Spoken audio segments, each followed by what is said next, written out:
Hello parents, good morning. क्या आपको पता है कि यूरोप में 2 से 3 साल का बच्चा बिल्कुल दूध नहीं पीता। पीता है तो थोड़ा बहुत 1 ग्लास दूध, और फिर भी उसकी इम्यूनिटी स्ट्रांग होती है, वो कम बीमार पड़ता है।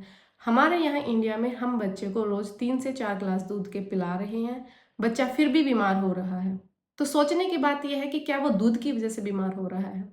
चलिए आज दूध का सच समझते हैं और रियल टाइम कंपैरिजन करते हैं इंडियन किड्स की इम्यूनिटी का और यूरोपियन किड्स की इम्यूनिटी का।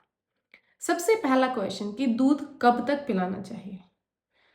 कंपलसरी है, फर्स्ट 6 मंथ में आपको बच्चे को ब्रेस्ट फीडिंग कराना है। कोई भी सॉलिड फूड या पानी आपने 6 महीने से पहले इंट्रोड्यूस नहीं करना है। 6 महीने के बाद आप सॉलिड्स या फिर थोड़ा बहुत पानी बच्चे को इंट्रोड्यूस कर सकते हैं, ग्रेजुअली जो इंक्रीज होता जाता है। ओके।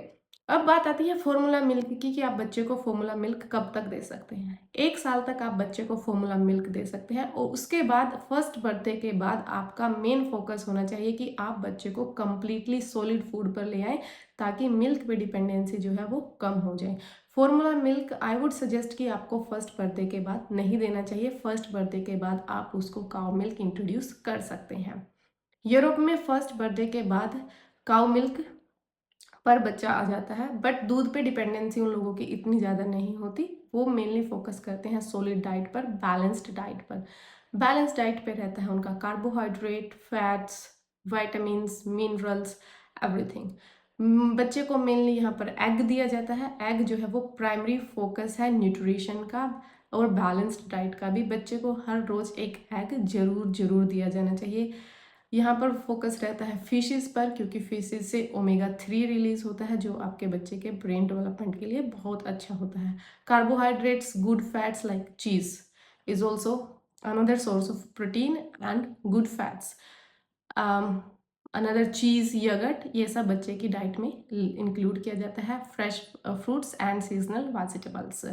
बच्चा जितना कम दूध पिएगा वो उतना सॉलिड डाइट्स पर जाता जाएगा, क्योंकि उसको बॉडी में एपेटीट जो फील होती है वो दूध की वजह से कम फील होती है। अगर हम उसको 3 से 4 बार दूध दे रहे हैं, उसकी वजह से उसका स्टमक फुलफिल रहता है, या फिर उसको कॉन्स्टिपेशन के चांसेस बढ़ जाते हैं, जिसकी वजह से फूड इनटेक कैपेसिटी जो है कम हो जाती है, और हम उसको दूध पे दूध पिलाते रहते हैं। पहला दूध का रीज़न कि हमने क्यों बंद करना चाहिए। इंडिया में दूध इतना ज़्यादा अडल्ट्रेटेड आता है। लोकल कंपनी का आप ले ले या बिगेस्ट ब्रांड का दूध आप ले, हर दूध में अडल्ट्रेशन ही होती है। जब हमारे पास रिपोर्ट्स हैं कि पर्टिकुलर ब्रांड में यूरिया तक मिलता है, तो आप पेरेंट्स को क्या सेटिस्फाई करता है कि आप बच्चे को 3 से 4 ग्लास दूध के रोज पिला रहे हैं इस बेसिस पर कि बच्चे की बोन्स स्ट्रोंग होगी? नहीं, आप बच्चे को केमिकल्स से इंट्रोड्यूस कर रहे हैं और उसकी हेल्थ को रिस्क में डाल रहे हैं। आपके बच्चे को बिल्कुल भी ज़रूरत नहीं है कि 1 साल के बाद आप बच्चे को दूध पिलाएं। अगर ब्रेस्ट फीडिंग है तो 2 साल तक या उसके बाद भी ब्रेस्ट फीडिंग इज़ रिकमेंडेड, क्योंकि कैलोरीज इंटेक बहुत ज़्यादा हो जाता है ब्रेस्ट मिल्क में, और ब्रेस्ट मिल्क जितना बच्चा पीता है उतनी ज़्यादा इम्यूनिटी स्ट्रोंग होती है।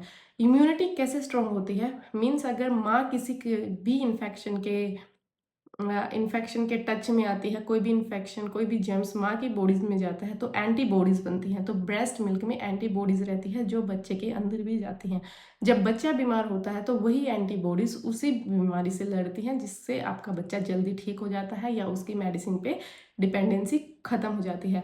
अगर ब्रेस्ट फीडिंग है तो ब्रेस्ट फीडिंग 2 साल या उसके बाद भी कंटिन्यू रह सकती है, लेकिन काउ मिल्क आपको लिमिट करना चाहिए। 1 ग्लास से ज़्यादा काउ मिल्क आप अपने बच्चे को ना पिलाएं।